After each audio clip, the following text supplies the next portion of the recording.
What's up? Hey, sister, I love the new intros. Those are good. Well, it's all Gwen. She's good. Hey, this is the only green shirt I got. So you said wear green, so I wore lime green tonight. Yep, wear green. There you go. I didn't have green, so I'm wearing my Gettysburg Haunted Object Museum, a Spookies Haunted Object Museum T-shirt, and I've got, this, and I've got this.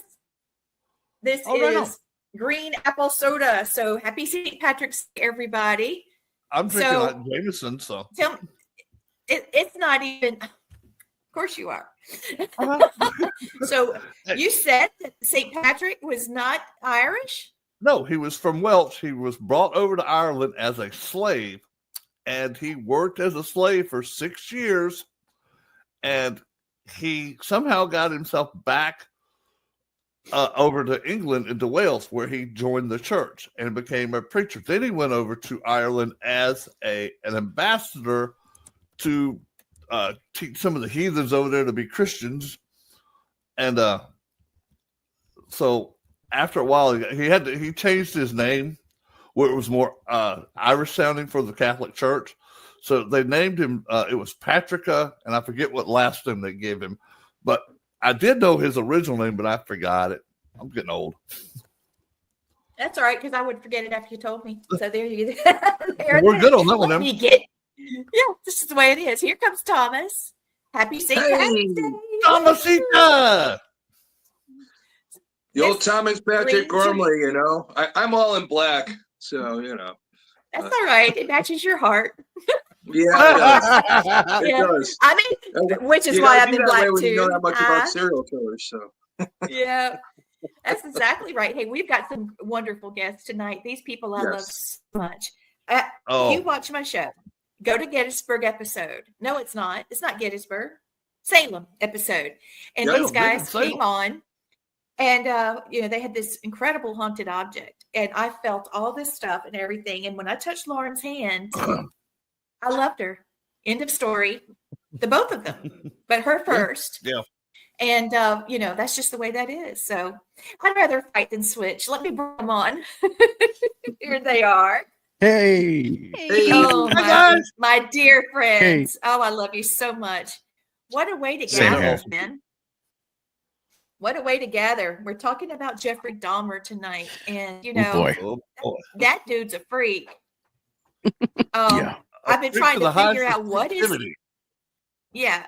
And so I started looking at his childhood, right? Right off the gate, right out of the gate. Boom. Here's Gwen with a green shirt. So St. Patty's Day. This thing's going to go because it itches, but I'll wear it as long as I can. Oh, yeah, we'll sit together. Oh, we're going to sit together. Okay. Together. We're going to sit together. Throw it behind the couch. It'll still count. Okay. So, sit down. Yep. All right. So, just so you know, we've already heard movement in this. This has got to go. It itches. I knew it. I said put it on the couch. Well, we got this huge love seat that I can stretch out on. Oh, we're good. Elijah and Charlotte bought love seat and sofa when they were living here and left them behind. So anyway, we've already had movement in the front room and in the kitchen. I keep hearing blah, blah, blah, stuff rattling around. And, it's like that here. So please, everybody watching, promise me you're going to go back and listen very closely with headphones. Yes. Because you will catch EVPs here. My grandfather played the mandolin. Huh? I just did. Colonel's there. Okay, good. Did behind you, the Colonel's there. I just heard him say, "I'm here, Blaine." I'm like, okay. Well, I want to help with something. We do the serial killer and the supernatural, right? So here's the supernatural part of the first part of the show. I want to know. My grandfather played the mandolin, played in a band, and he also ran a speakeasy, which was this house. And it was this house because the outhouses for the whole block was in the back of the house. So you didn't have to go far to go to the bathroom. And I come in this house and I hear music playing. And then when I walk in, I'm like, all this going on, people laughing, having a blast. And then they're here. Crickets. Mm-hmm. And I can't get them to talk. I can't feel anything. I mean, it's just like radio silent. And we do have a new spirit that's coming forward when we're here, and he's just the banjo player. So Yeah, he got me in trouble. yeah, he did get her in trouble because her spirit guide said, "Ixnay, banjo player, you stay over there." It was very interesting. We had spirit guides fighting. So anyway, so that's a little bit about the house. Sorry I took that much time. We were talking about Jeffrey Dahmer's childhood, and I don't see anything in the childhood that would have caused this much of a break in his personality. Some people say that his father beat him and was mean to him, and he didn't get nurtured or held or loved as a child. But he even said himself that he was loved and nurtured, and that his mother slowly fell into a depression and stayed sick all the time and wouldn't get out of the bed. And the father was trying to get his degree in chemistry, so he was back and forth to university, which left Jeffrey and siblings just kind of doodling around with whatever they want to do. And he started out by collecting dragonflies and big insect type things and putting them in mason jars and just little stuff. I mean, typical kid stuff. But then it graduated to bigger stuff, roadkill type things. And he liked to dissect and see what was in there. When he mentioned it to his dad thought that he was interested in science and started giving him tips and tricks of how to do this thing. And then finally, he wondered what chicken bones would look like bleached out. And his dad said, "Oh, I know just the chemical." See, he's just a scientific, analytic man, not knowing that he was, we were looking at a Dexter situation. He didn't give him any guidance much in life. He was in and out so much, and his mother did try to commit suicide eventually, and all of that. Okay, and so I don't know. One day he found a dog in the road and cut its head off and got all the fur and stuff off of it and put it on a cross. I mean, who knows what he was doing with that? I mean, I don't know. But he just kept doodling inside animals that he'd find. And then finally, he was 14. He was coming to school, and he used the lining of his coat, and he'd hide a flask of alcohol, and he would drink before, during, and after class. He was an alcoholic by the time he was 14. And then finally, right about that time, what happens? He makes his first kill. And then he escalates to even cannibalism. So I said I was going to do the background part. There he is as a kid. Yeah. It was had hernia surgery. And after he had the hernia surgery, everybody swore he was never the same. Well, I've had 3. I had a triple hernia surgery, and it didn't do anything to me but make me look thinner. So yay me, I don't know. Yeah. So he's just a freakazoid. Help me. Tom, help me. Yeah, so we'll go back to the double hernia surgery and all, and that's where they noticed that there were some changes in him, psychologically and all that. Just so you know, yeah, his parents didn't beat him or anything like that, but they neglected him. Really, he was on his own a lot, so he was stuck in that point.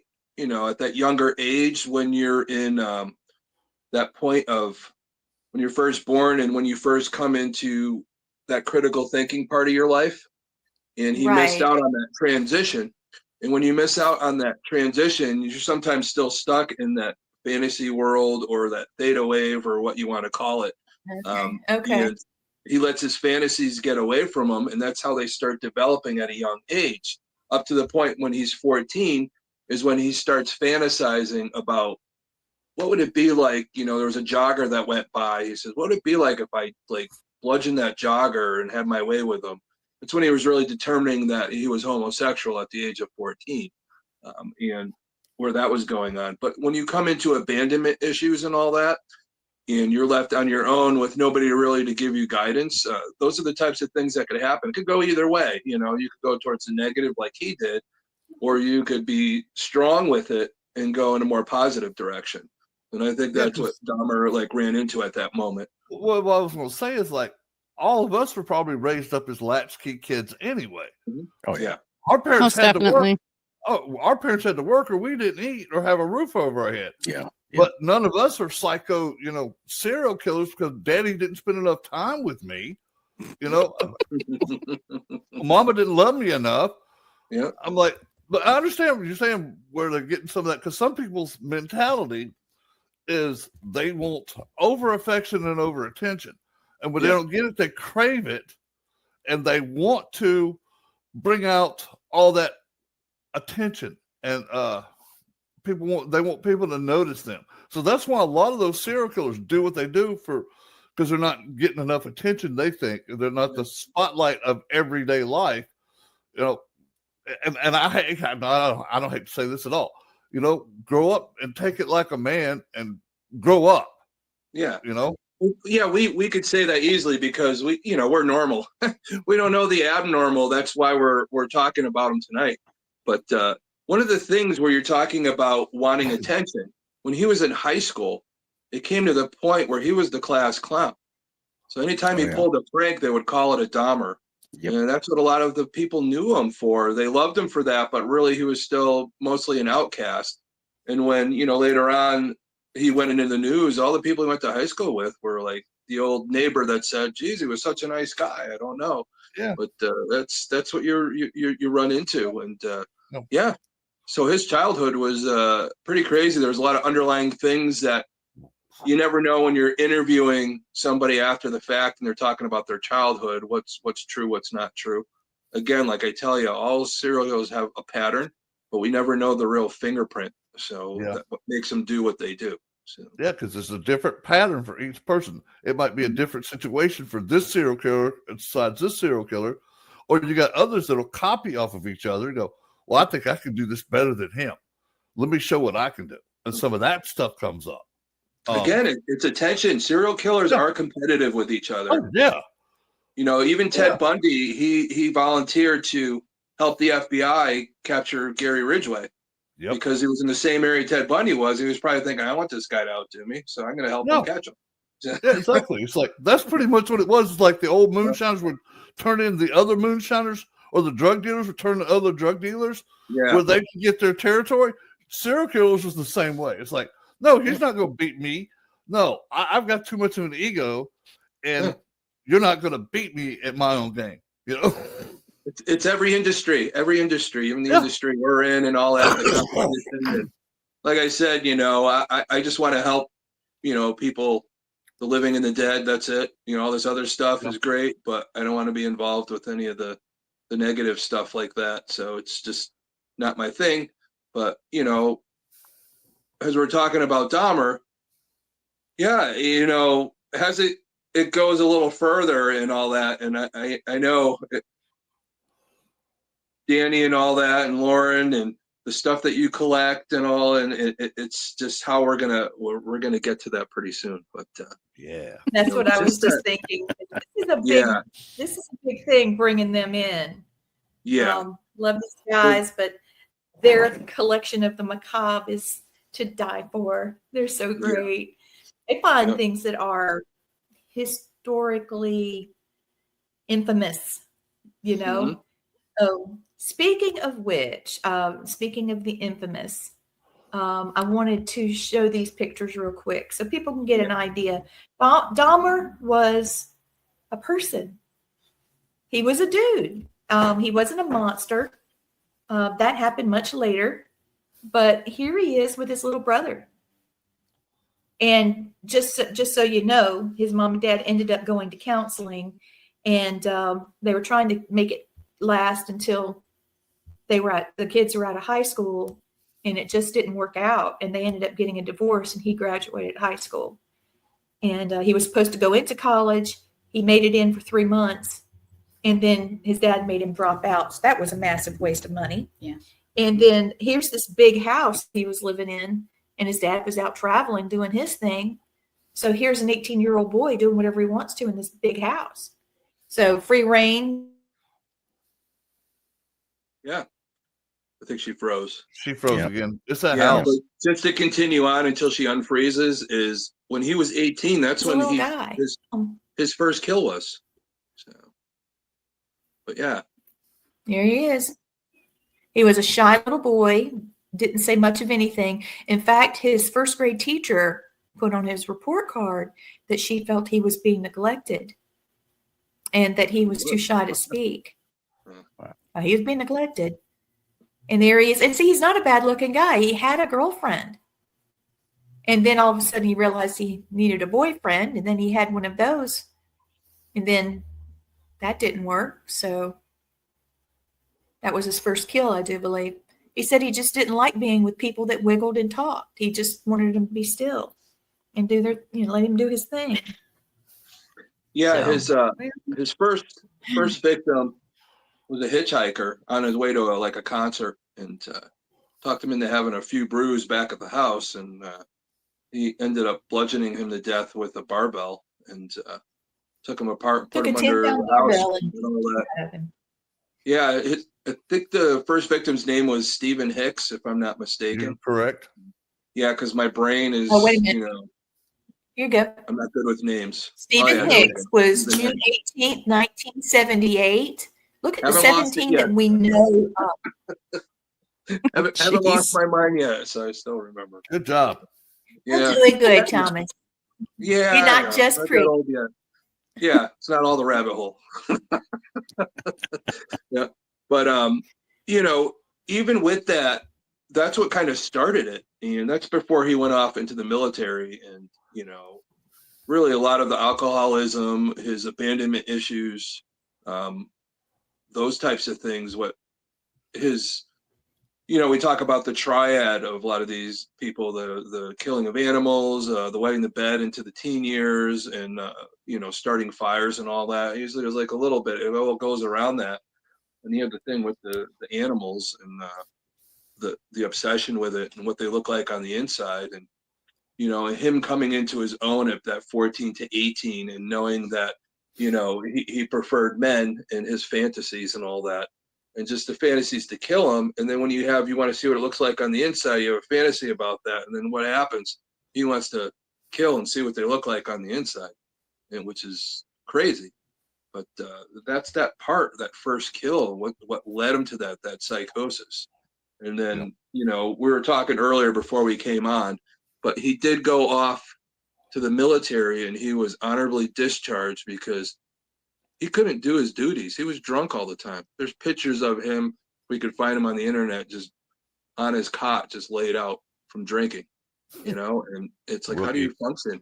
He just didn't want to be there. He didn't want to be anywhere. A lot of depression. I think there was moments that he wanted to commit suicide too, because he, at the time, you're talking a guy who was born in 1960, and liking men and all that, and not understanding why, and trying to put together these abandonment issues and his fantasies and all that, and all this stuff that's going over in his head. And finally leaving the military, he didn't want to face his father. He still had that fear of disappointing his father because he wanted his attention. And the only way to get his attention if he did the right thing. He felt like he was doing the wrong thing and wanted to avoid it. But he ended up in Miami, Florida. And this is where it gets weird. This is the one I want to talk about. We're going to go off the rails for a second here. Now, the year he was in Florida, I don't know if do you guys remember the case where the young boy Adam Walsh went missing from a mall? Mm-hmm. Yep. To the point where they found him murdered, and his father ended up doing this. Yeah, his father ended up doing this show and helped find all these other people that were on the go and helping solve crimes himself in honor of his son. But this is where it gets weird, because Dahmer was in that area, and he was said to fish at this lake, and that's the same lake they found the body of Adam Walsh. Some people have said to have seen somebody that looked like Jeffrey Dahmer around the mall that day, but also the guy that admitted to it, but we don't know, he might have lied, was Otis Toole. Yep. And so there's that up in the air right now. And when they interviewed Dahmer, he said, no, I didn't do that one. And I think it was more for fear because he was already in prison. And one of the things, me being a former prison officer, is if you're known to be a pedophile, you're going to have a hard time in prison. And that's what he was worried about. He didn't want to admit to that. Whether he did it or not, we're not going to know, because both parties are pretty much a past. Otis Toole's not around anymore, and so is Dahmer. True. think I quieted you all. No, I'm just sitting there reflecting. Yeah, we're all taking it in.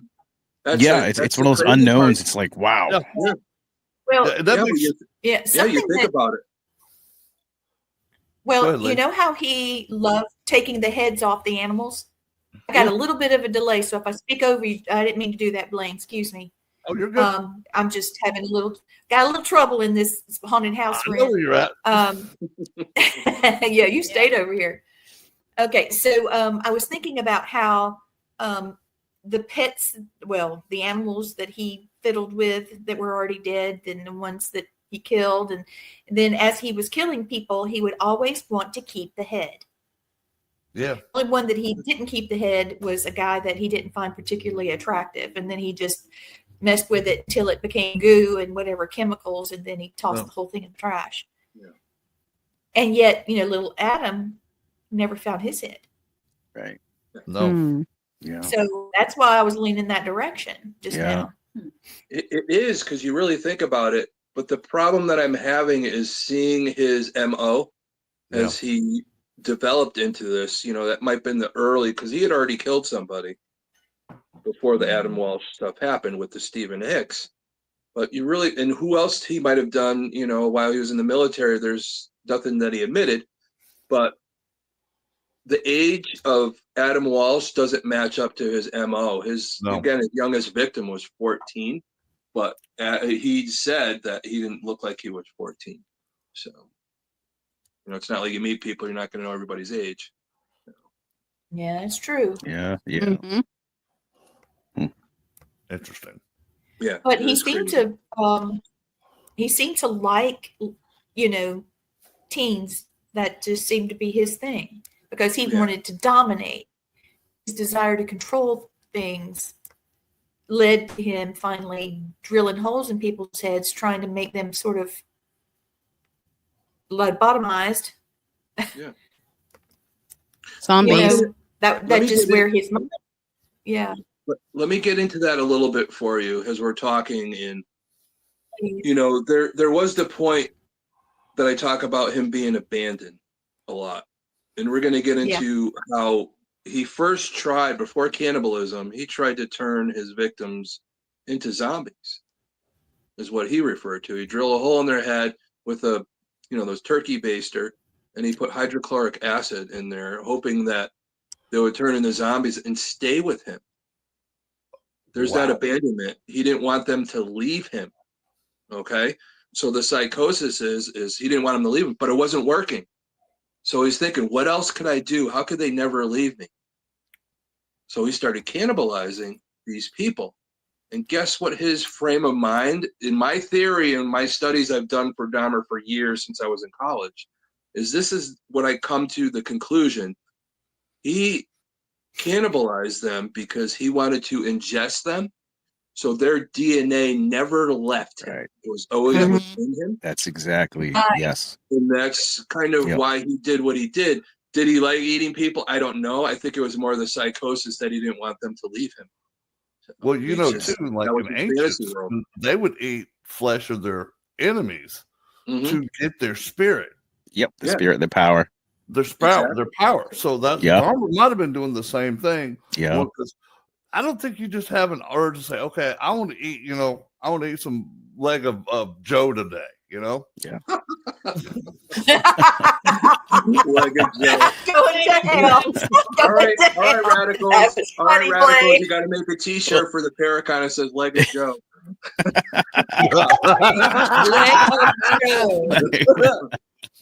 Oh, holy hell! Jeez. That's the best thing come to my head.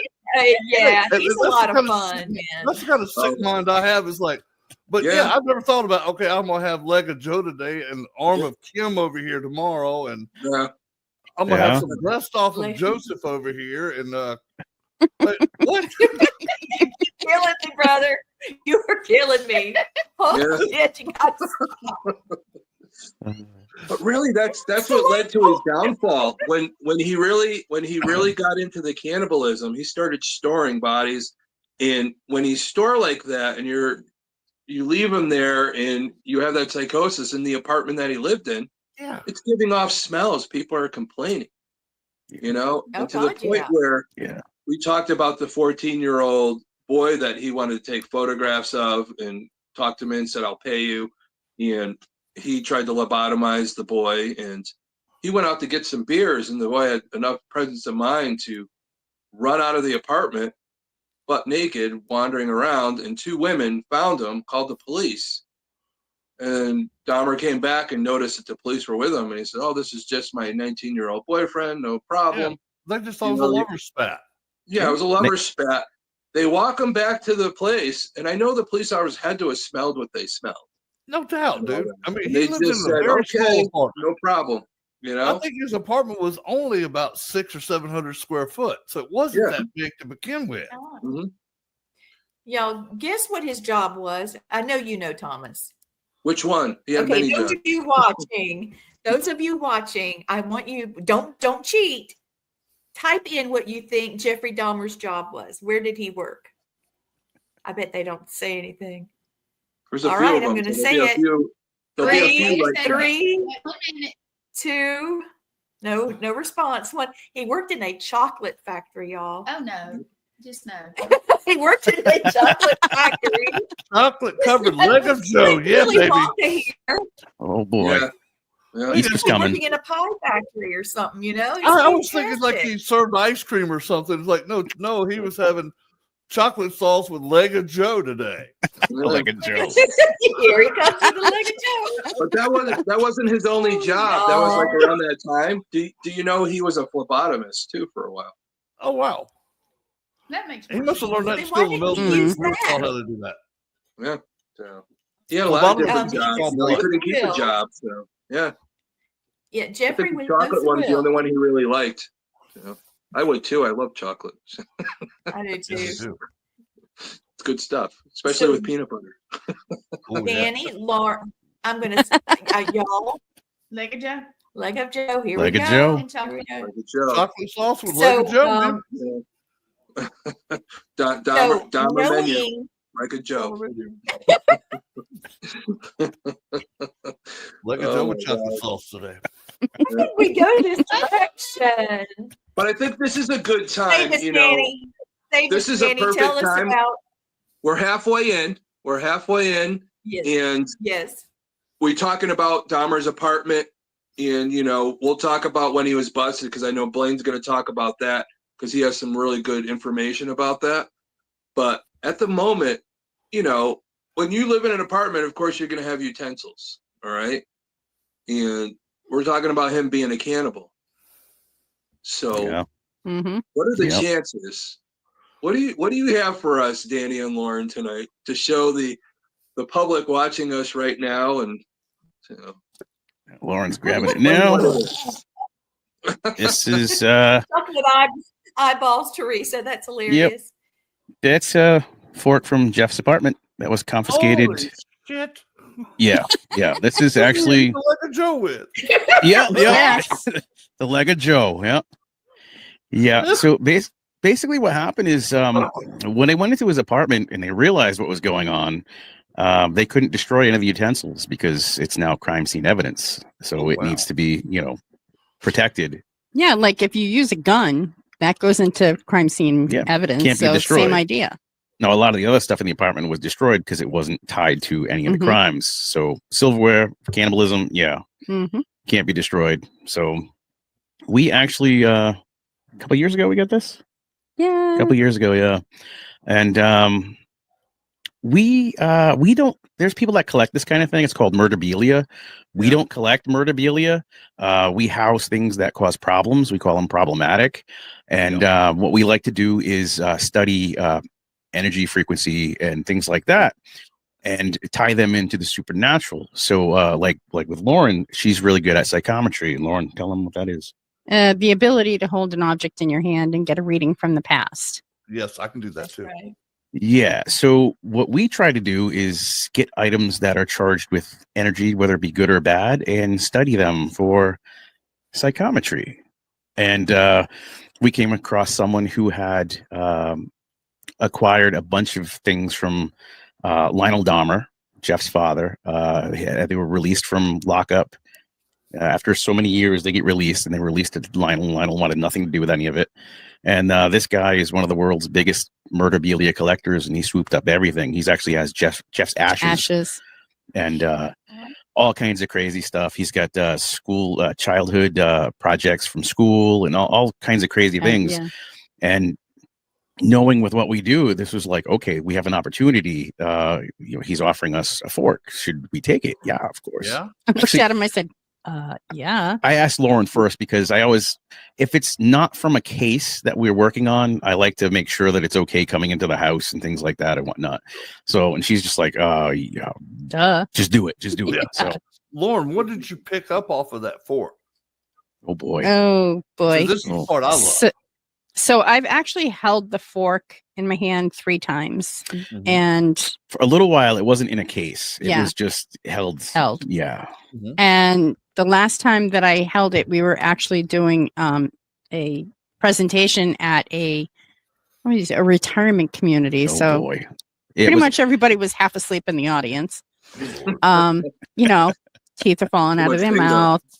It was a spooky Halloween thing. Yeah. That we were doing for the retirement community. And I'm holding the fork, and Danny's looking at me, and he says, "Are you okay? You okay?" I'm like, "Yeah, I'm fine. I'm fine." And I almost hit the floor and threw up at the same time because the energy coming off that fork was way too much for me. She turned so pale. It wasn't, you just instantly knew something was wrong. And even being skeptical of paranormal and scientific, it's like, okay, since she's held this, there's a problem. So yeah, all right. He's just my protector. That's all. Give it to me, so that way, When I picked up, and I've never touched that fork, but I picked up a lot of anxiety, a lot of fear, a lot of anger. Now there's a little story as well. Is one of the first times we ever brought it out was at the Sleepy Hollow convention, the paranormal convention in Sleepy Hollow, and again. Yes, you were there. Yes. It was awesome. Yes. It wasn't in a case at that time either, but what we did is we piggybacked it for safekeepings with a human skull that we have that was problematic as well. So they traveled back to back, we kind of piggybacked. And the night was over. We're in the hotel room, and the skull is on the desk in the room. Lauren's laying on the bed. We've got some leftover Chinese food, and we didn't have any utensils. There was no utensils. So I'm sitting at the desk, and it's 2 o'clock in the morning. No, you did not. I was sitting at the desk. It's 2 o'clock in the morning, and I look at Lauren. Hell's to no. I look at. That's good. Yeah, it's crazy, right? But hey, I was munchy, lo mein, and so I look. I open the skull case, the fork is in there, I pull out the fork and everything, and I look at Lauren, I look at the fork, I look at Lauren, I look at the fork, and she's over there going like this. Don't you dare. Don't even.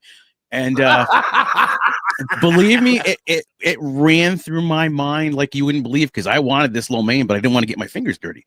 And I turned the fork over, and as I looked over on the back of the fork, the only way I can describe it as a speckle of biomatter. Awesome. On the back of the fork. So I was just like, nope, I'm gonna eat it with my fingers, because needless to say, he's not divorced. They can't clean any of the evidence, so whatever's on it is on it. Yeah. So Have you ever yeah. like sprayed it to luminol or anything? No, not yet. Not yet. Not yet. We're actually gonna get another case for it that's double-sided so people can see the speckle as well. Yeah. But that's just sitting with the fork right here. It you're absolutely right, Blaine. It's very anxiety ridden. Yeah, there's a lot of emotions going on with that fork, because it kind of sucked in, the intention of that fork or whatever, or just coming out of that apartment. It sucked in all the energy of everything that went on in that place. It's crazy. What was one of the weirdest things was, do you guys realize that? He had the smells coming from his apartment, and people were complaining and all that. And he wanted to, make it up for everybody, all the complaints. He says, "Oh, I'm sorry. So he made them all sandwiches. Yeah. Sandwiches out. Yeah. So some believe that he might have put some, like a Joe. Yeah, we have some Leg of Joe sandwiches. Oh, you want to complain about my smell? So here's a sandwich for you. Yeah. So, you know, Well, the more Well- sandwiches he makes, the less smell there's going to be. So Exactly. pretty much. Yeah. True. I tell you, he should have everything in the. He should have got a bigger freezer, and it wouldn't have been so bad. So, oh boy. You imagine feel the sorry people for that his found out grandma. what he was. again, They found everybody out that watching, Yeah. we're joking, we're not. We are completely glorifying joking. this. Remember, we've Oh, always told you that we want people to learn people's psychosis, what to look out for, and also, you know, how to avoid these things. Why do you keep looking at talked me? about it before. In your How- lifetime, you'll come across 32 serial killers directly or indirectly. That's And to crazy. prove this point, I want Danny to tell his story about his direct Oh, introduction to a serial killer here in Connecticut. And Yeah, I think and that's I- important. I didn't even know it at the time. This is back in the 70s. I would say 1977. So I was about 5 or 6 at the time. And every weekend we would go to one town over. I lived in Killingly. One town over was Brooklyn, Connecticut.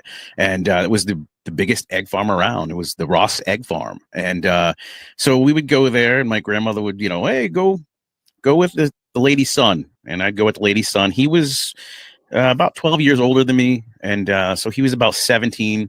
And we'd walk around. He'd show me inside all the, you know, the chickens and how the conveyor belts work and everything. And it turns out that was Michael Ross, a Connecticut serial killer. He killed 8 people. Yeah, and he would. His mom would make him, as a child, go into the chicken farm area and just snap the necks of the ones that were sick, and you know, he did this as a child, and you know, I mean, people have done this for ages, but it affects people differently. And you know, I guess his mom was really religious and very overpowering, and he developed this hate for women. And so every weekend I would take a little tour with him and walk through the place as a child. And then when everything started happening in the 80s and stuff, it was like, oh, wow, that's Michael. Oh, crap. Yeah, he was he was the most prolific, known as the most prolific. Between him, William Devin Howell, and him, the most prolific serial killers of that 9 people. But what makes Michael Ross more known throughout the country is in Connecticut, we had the death penalty, and they're about to get rid of it. Michael Ross was the last person put to death. 2005. Yeah, and he was the only one put to death through, you know, they put the needle in him. Everybody else was electric. Lethal injection. Lethal injection. Yeah. He was known as the roadside. 25 the roadside year, strangler. Yeah, exactly. So, or the Eggman, they called him the Eggman, or the Eggman, roadside yeah. strangler. Yeah. Look Crazy. it up. It's crazy. So. But yeah, you're right. We do cross these people's paths, and it's like, okay, well, who else did I pass that I don't know of? We do it. Wow. Yeah, you do it all the time. You never know, because you could go out somewhere, you see somebody, and for me, you know, I forget names, but I never forget a face. But even your neighbor and all that, they're always that thing. Oh, I didn't, you know, my neighbor did this. Is like, oh, they were such a nice person. Yeah, It's always the ones closest to you that find out last. Yeah, and that's why we do this show, because we want people to hear about how people are the way they are and what to look out for. And I know Lee and Gwen, we've had many conversations, of course, Blaine, and when they were in Savannah and they came across somebody, you could tell by the look in somebody's eyes. Really? Yeah, It because has for me, I changed. could tell. I Yes. could tell you, because of my years in the prison system. I could talk to somebody and know they just got out of prison, or they've been in prison at one time or another. Yeah. Mhm. Yeah. It's that It's so feel, sad. it's that knowing, and all of us are very sensitive to it. And you know, that look in somebody's eyes, it is real. I mean, I've seen people's eyes change. They just have that evil in them, and you know, whether Yes, it manifests. Mhm. So Now we have to look out for it. I wanted to throw this out there. You know, there was a particular movie, and we talk about supernatural with this, so it's a big thing, okay? Not just me, you know, going down a rabbit hole, which I probably will. Give me a second, I'll go down the rabbit Did you hole. say rabbit hole? That Jacob rabbit hole gets me every time. It Uh, But Yeah. But something that, hits my head pretty hard,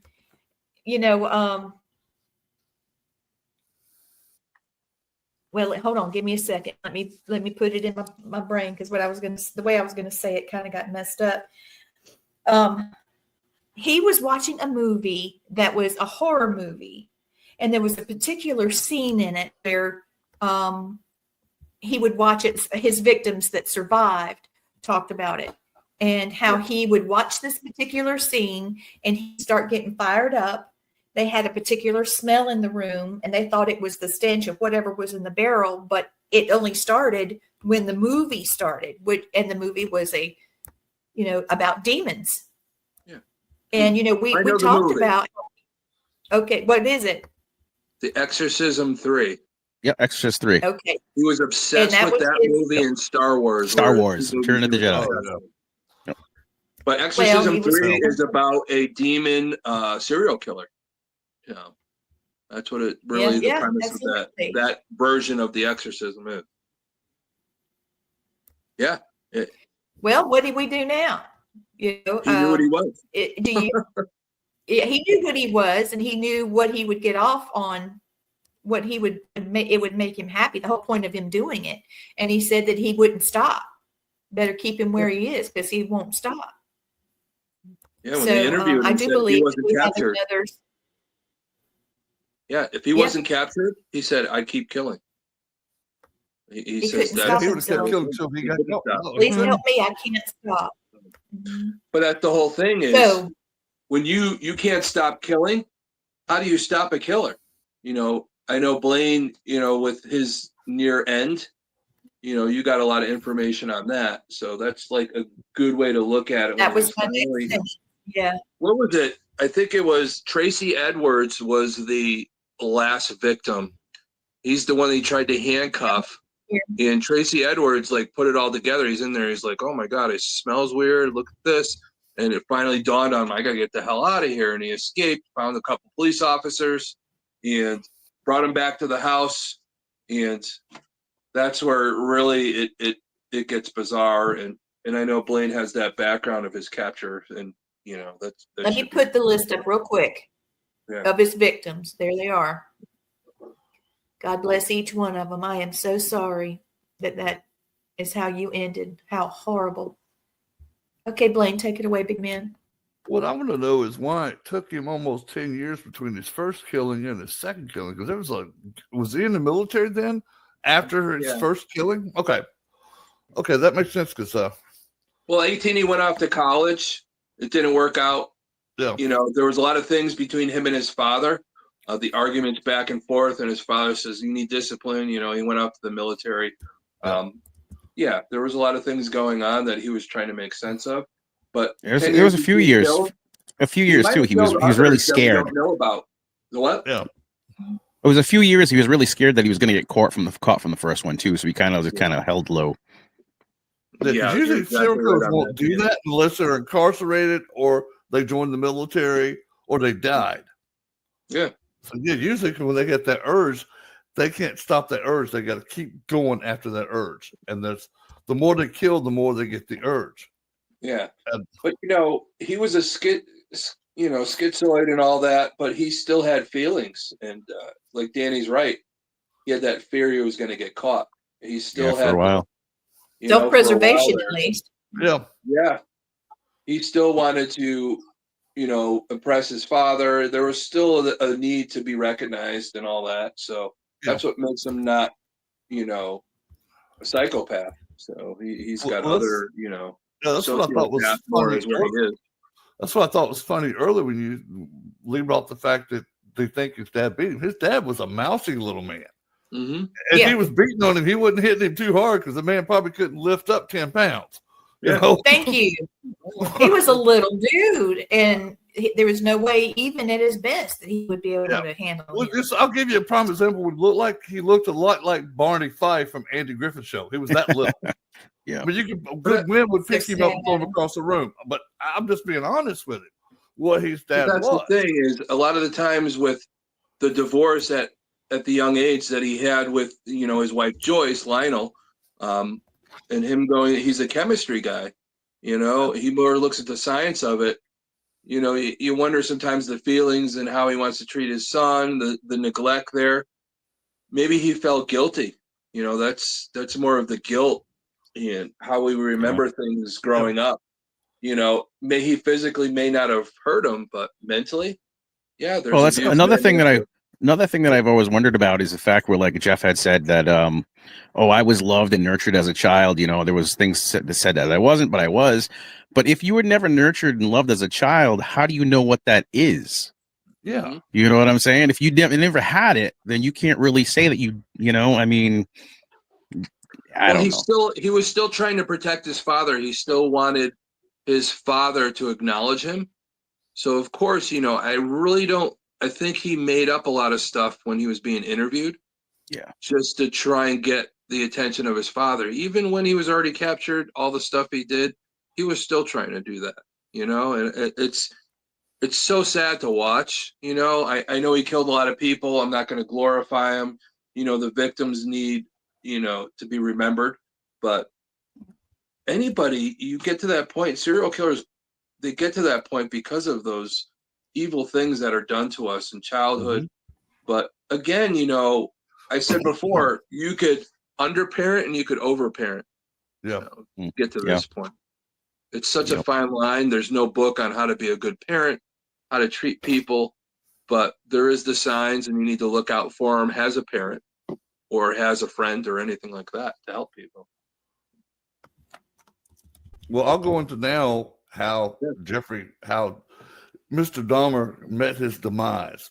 Him and another inmate were mopping up a floor, and the guy said, "Hey, I can become famous. I'm the one that's going to kill Jeffrey Dahmer." And he took the broom handle, broke it off, beat the living bricks off of Jeffrey Dahmer, sodomized him with the broom handle, mop handle, and then he actually had overkill because he hit Dahmer probably about 130 times with that mop handle. I mean, he beat the living bricks off of him.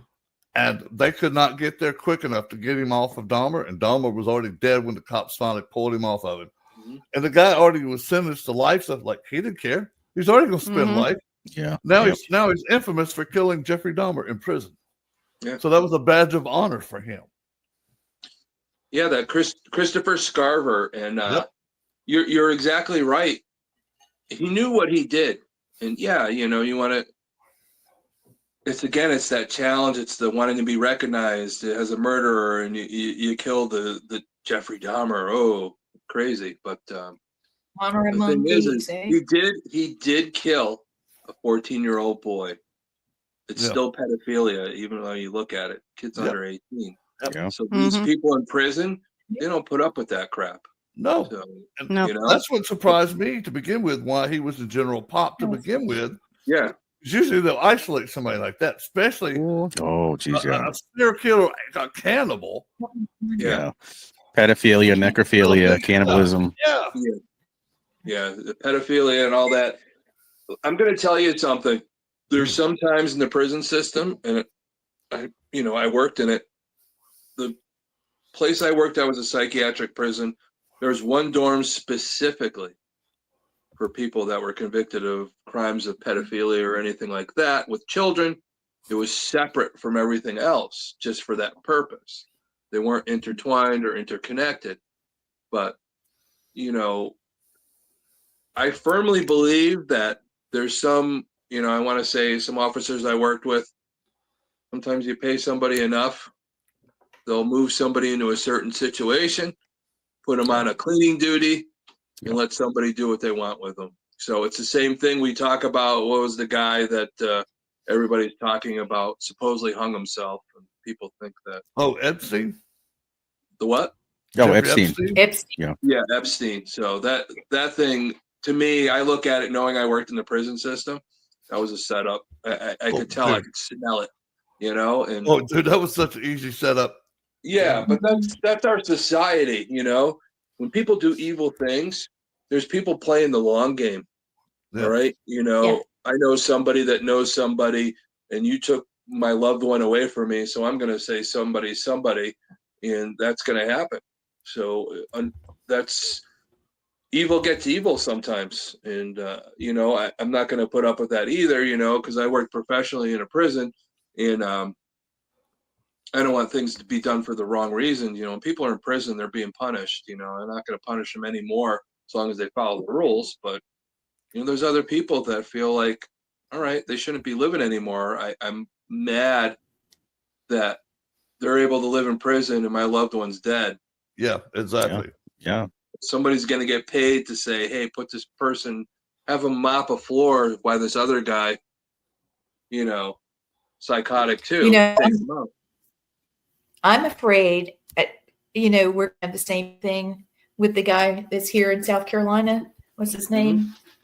His trial just, Oh Lord! what the hell am I talking about? We had Pam on. She was talking about it.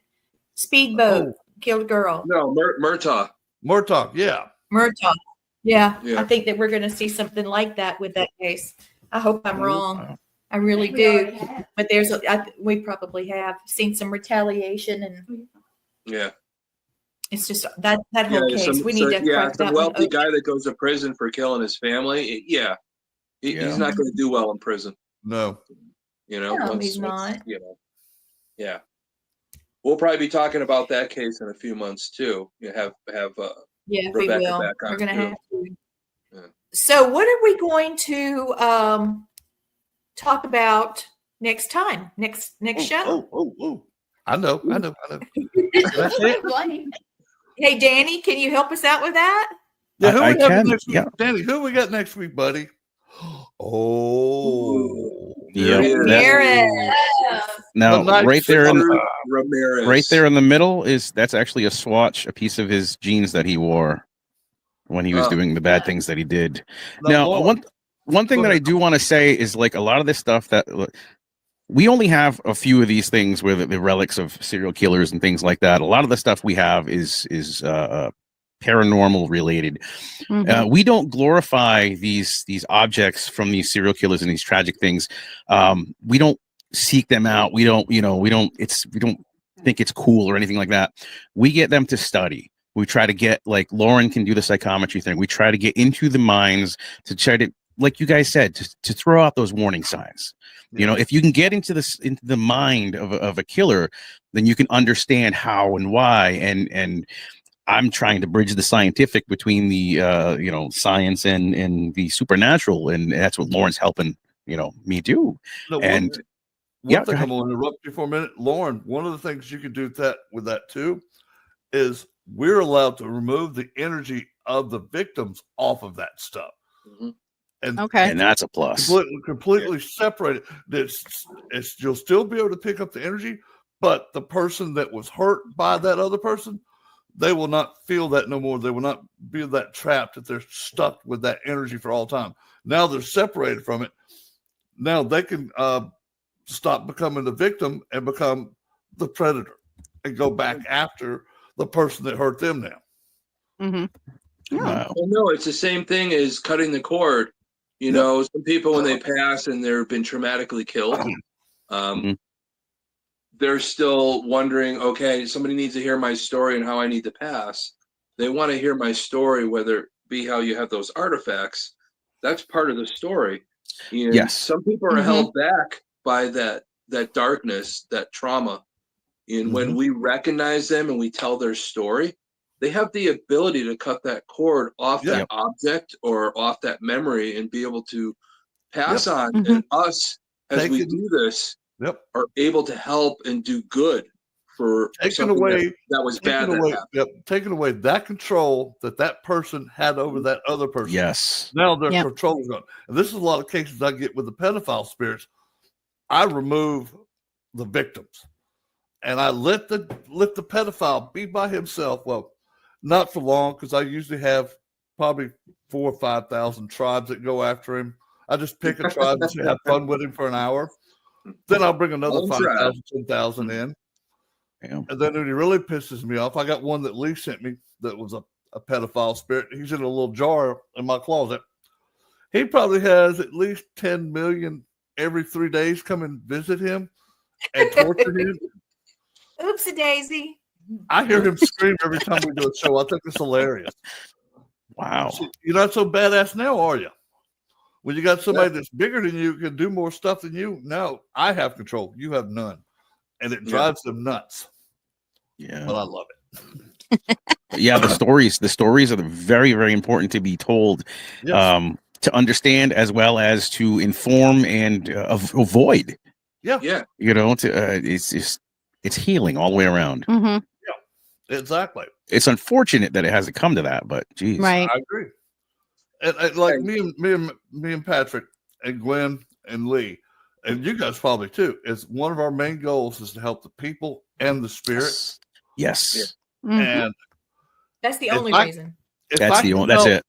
And I know that family's never going to stop grieving for their loved one that was unattainably murdered by some psychotic piece of garbage.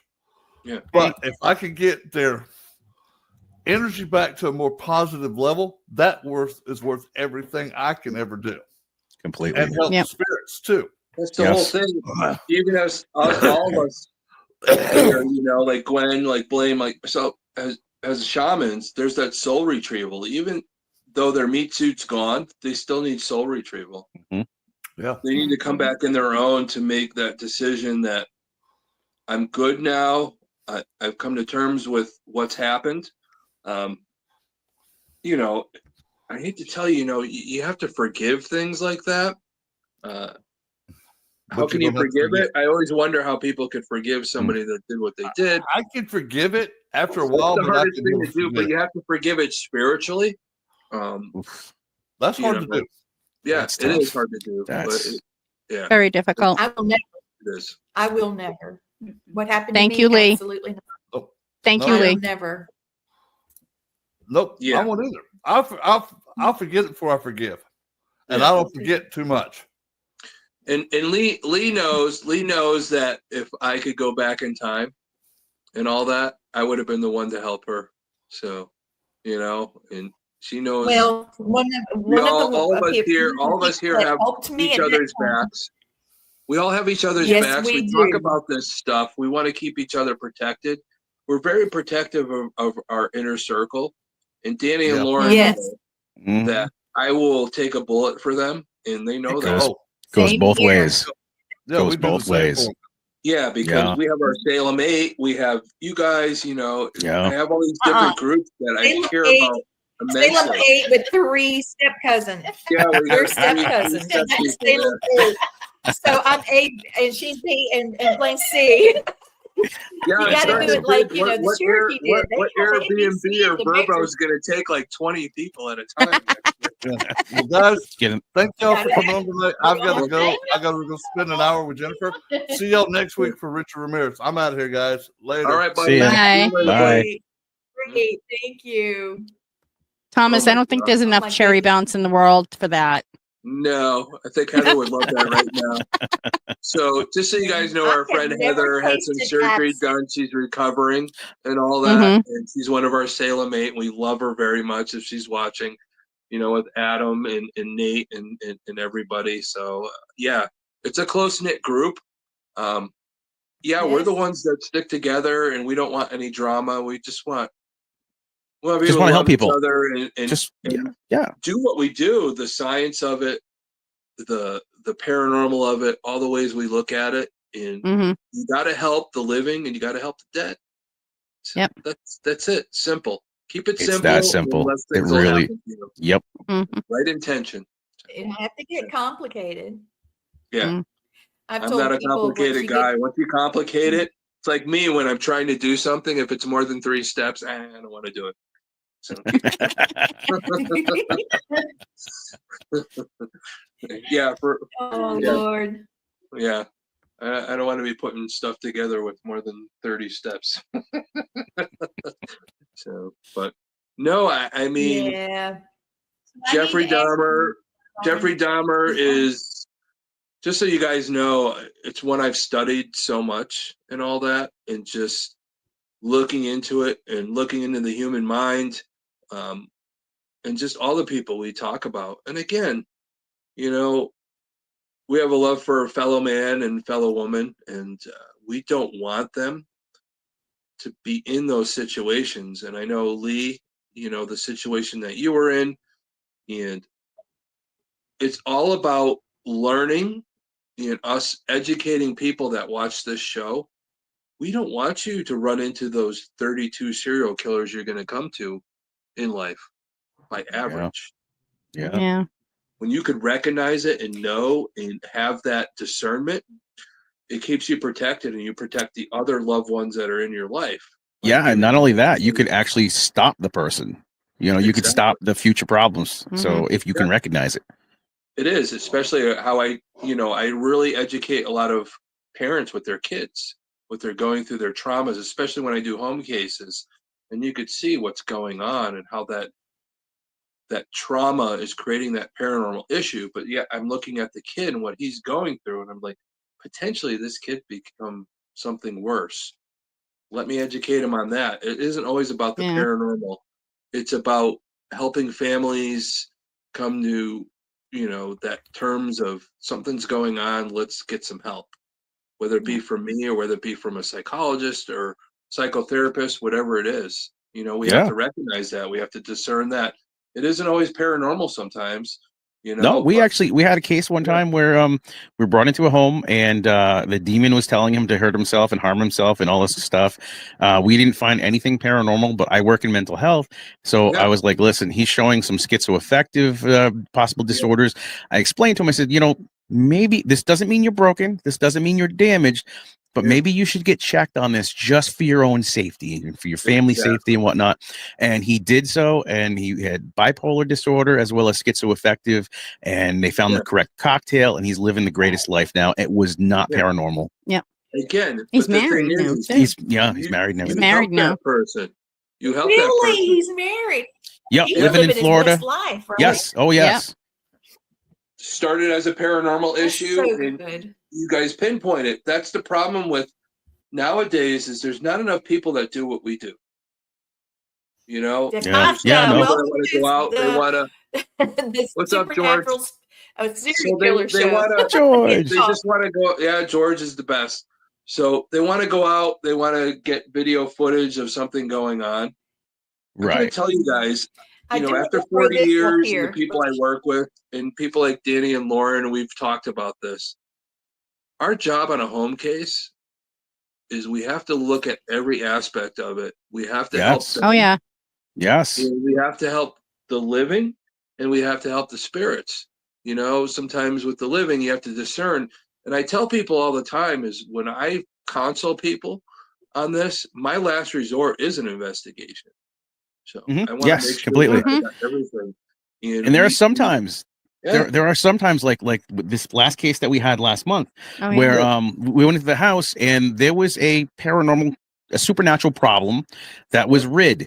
So, but that was fine. But then we were still getting phone calls because he had PTSD from what he was going through from the paranormal. So now it's like, okay, so now it's of the mind. We got to switch gears, and we still got to help him because that's the job. Right. That's the job. It is, because right now, just so you guys know, I've talked to you guys, some of you guys about this, but I'm part of a group now that we're another business going on. It's called Wardruna, where we're doing this from point A to point Z. So even if myself, my friends Joe Frankie, Father Bob Bailey, Father Ken, we're all working together and we're consulting on cases nationwide where we're figuring out, okay, they have PTSD. But in this Wardruna, we have a woman or one of our people that is a psychiatrist. We could refer them to them as part of this group. Yeah. So it's from point A to point B. I could, do a reading for you, or, my friend Stacia could do a reading for you and figure out, okay, this is more than, something getting a reading. They need psychiatric help. I'm going to refer them to my friend Tony, who could help you out, EMDR with help with trauma and things like that. Even to the point where our group has a gentleman that helps you with dietary needs when you have depression, how to overcome that. So this is this whole thing. And even to the point with Joe, Joe Frankie, if you guys know, he's probably the only one still around besides, Johnny Zappis that worked with Ed and Lorraine Warren side by side, for over 30 years, learning how to help the living and the dead. in things for the right reasons. And we're trying to maintain that and keep that going forward for what they wanted to do. I know it's missing in the paranormal right now. There's too many people that want to be famous. They want money. It's not about the money. It's about healing people, helping them out. If I money can't even comes, tell you how many times we've turned money down. Yeah. We, even this last case, you drove 2 hours out here by New York. Yeah. We're on the other side of the state. You need, take this, take that. And it's like, no, that's not what it's about. If you feel you have to do something, donate to your local food bank, to your local animal shelter or whatnot. And that's, you're passing that good energy on. Mm-hmm. Exactly. That's exactly what you need to do, because you want to know what the value is. When I work with a client and they haven't been able to sleep for 2 years because of their paranormal issue. Yes. And they solve that and they're able to sleep. Yeah, that's the best. When we got that phone call from one of them, it was like, oh my God, we were just as happy as she was. Yep. Yeah. That's what it's all about. And people need to understand that. That's what we're lacking in our industry. Completely. People are fighting with each other over nonsense. You got to look at yourself in the mirror and tell yourself, why am I in this industry? If you're not there to help the living and the dead, I don't know what to tell you. And I've said it before, I'm more than happy to sit down with you. And I know to sit with you and go over, what it's all about. I've made my mistakes over the 40 years I've been doing this, but the mistakes towards the positive, you don't want to go towards the negative. Yeah. And I know a lot of people in this industry, it is a negative thing. It's a negative. It's the paranormal. It's a lot of trauma, and a lot of people are drawn to it. That darkness that they're having in their life, they're drawn to it. But you have to heal yourself some with it people aren't too. as evolved. Some people just aren't as True. spiritually evolved as others. They don't see the benefit in a spiritual way towards your own spirit of being able to help others. That's why I traveled and did what I did, with the haunted objects, with the show Repossessed. And then, I've filmed 2 others. Sometimes you go for a paranormal investigation. It's not a residence. There's no clients and you can just enjoy yourself. But that's why I don't get into showing evidence, because this is my evidence, it's evidence to me, because I know what I was feeling, what I was hearing, seeing, and what she saw, and this and that. And here's a picture of it for our, scrapbook. I'm not out there to get the best evidence. I'm not out there to prove anything. I'm there to do exactly what you said. Yeah. Love is the strongest energy. Yeah. Just love for a fellow human and all that. Like you're saying, I know a lot of people out there, their instrumentation, those things, their scientific instrumentation. But really for me, I don't use a lot of it. The only reason why I use it is to verify how I'm feeling. As a shaman and getting in touch with, the spirit world, I want to verify. I have an SLS camera. You want to know why I use it? Because a figure could pop up on it, and the little green stick figure.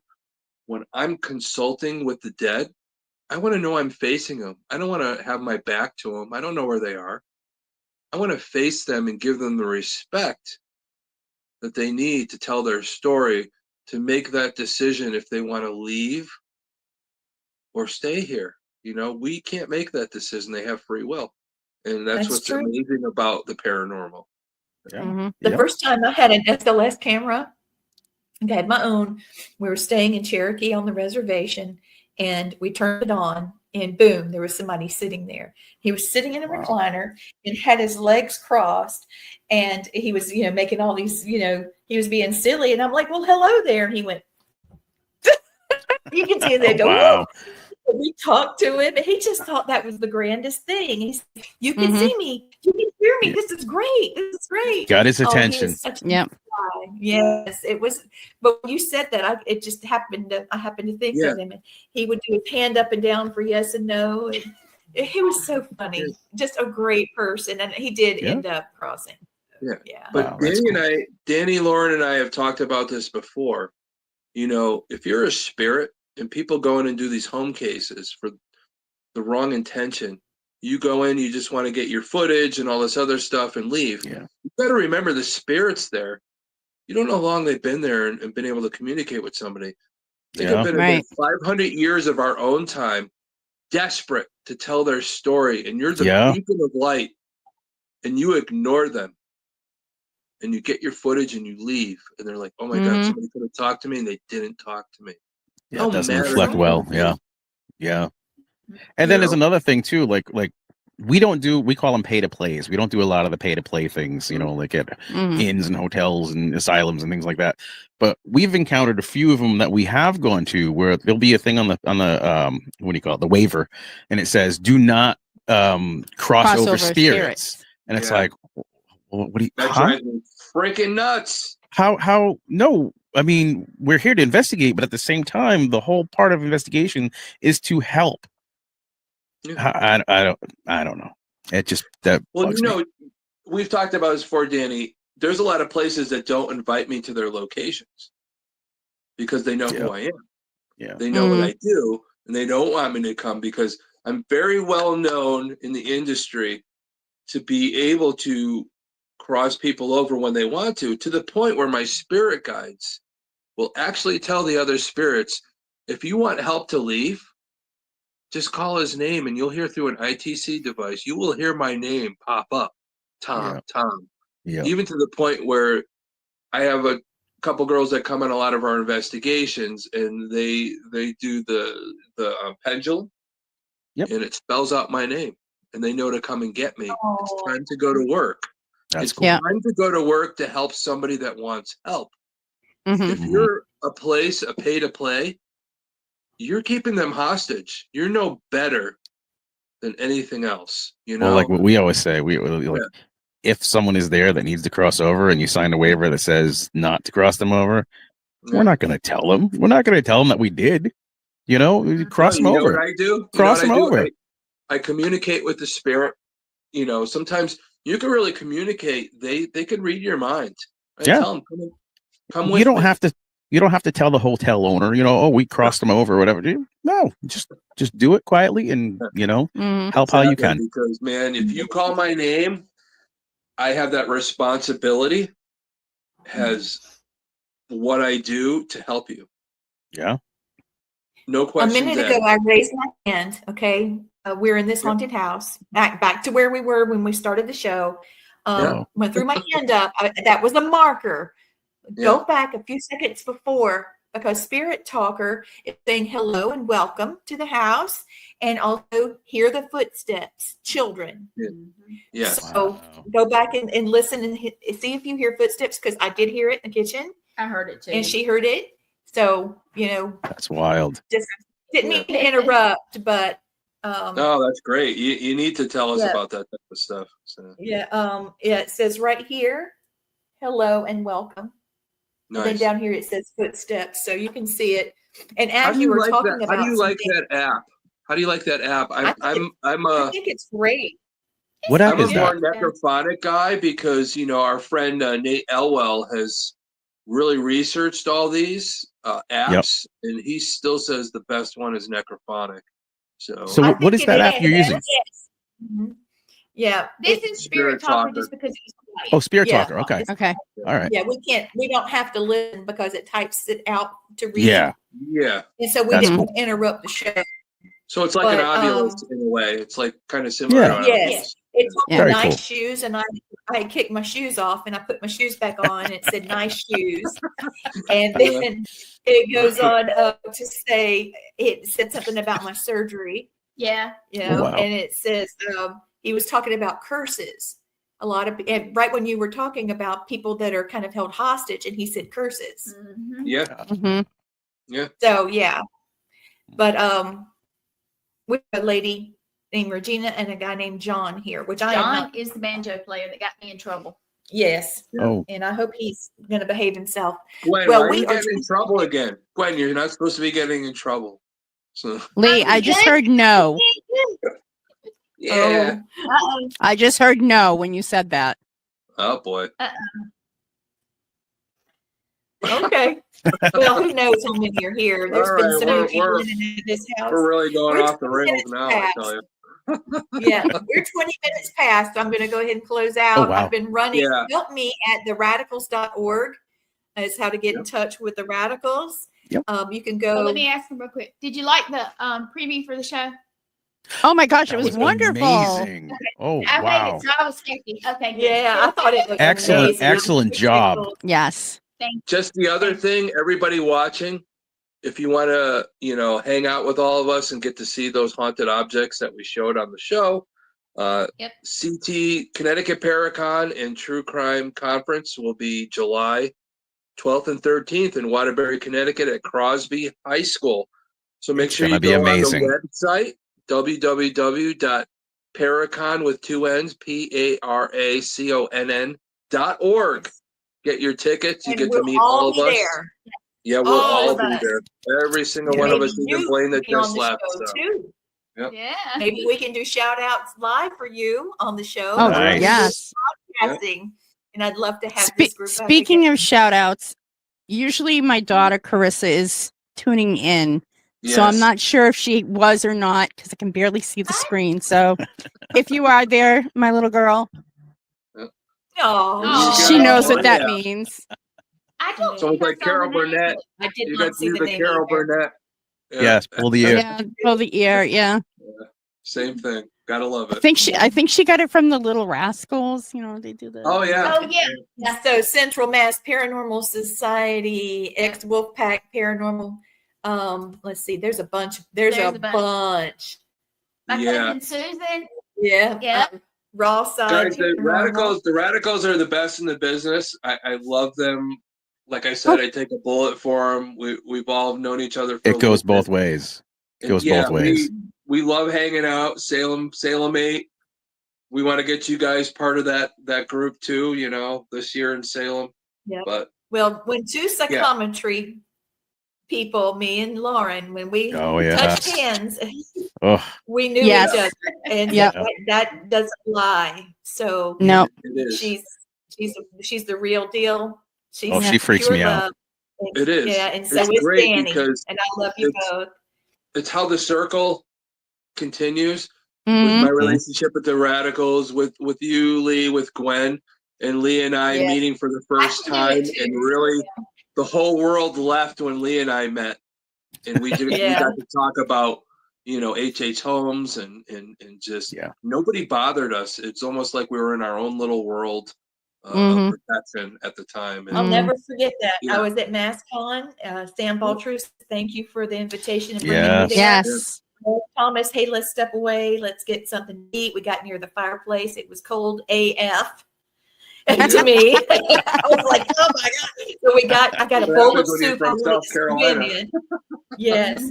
So I had a bowl of soup and a sandwich, and we talked, and there was not a soul in the world that at that moment. It was just Tom in his eyes.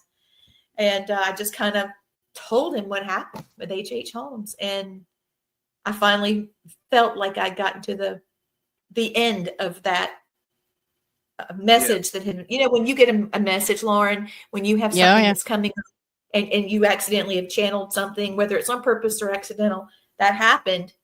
Mhm. And then I didn't get a finale, not a finale, but a pass off. You want to pass the message off.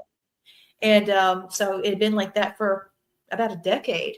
And when I met him, I told him this is what's happened. And and he listened and he validated my feelings. And I really feel like part of H.H. Holmes that day was also healed. Wow. Wow. And that shows you how powerful. Yeah. That was Well, a it's big like thing. when we met About to get after we emotional. saw up in Sleepy Hollow, I mean, I'll you never were forget wearing that. your gloves. Oh, You're wearing your yes. right gloves, but when you and I were together, it was like the gloves were off. You felt safe enough to. Exactly. I'll never forget it. Mama Jenny had just died, man. I had Oh, just Yeah. found yes, I out. remember. And I was supposed to be there to talk to everybody. The table was already set up. Everything was set up. I'm greeting people, trying to laugh and smile in the middle of all of that. Finally, my tickets came through and I had to leave. And the only person I really talked to was Lauren and Danny. And You had to go back. And they tell you don't Yeah. remember things, in moments like that, you don't remember. Yeah. Through the I remember every bit of it. When you called me, when Mom When I died, found my mom in the floor, I called Gwen. Oh I my don't remember gosh. getting it. I remember I made Mm. this very strange noise, and then I remember I blinked. being here. I remember That's I all. blinked, and there she was. It's basically when Yeah. It was crazy. Yep. she held me. They pulled her out of the driveway. I mean, we've been through some stuff here. You know, Yeah. filming wasn't easy. That was quite Mm. a lot. And somebody that studies psychometry, you could have easily been catty to me and not been receptive to what I was feeling, and you didn't. In fact, you boosted me, and I really will never Thank you. forget it. Thank you. Yeah, no, it was just one of those things. Even when we first met for the first time, I even told Danny, I'm like, we need to get to know her better. Yeah. Yep. It was just something about you that That's when drew us in. we were in the waiting area. Yeah. And we were like, yeah, that there's something about her. Yep. Yeah, we both caught that.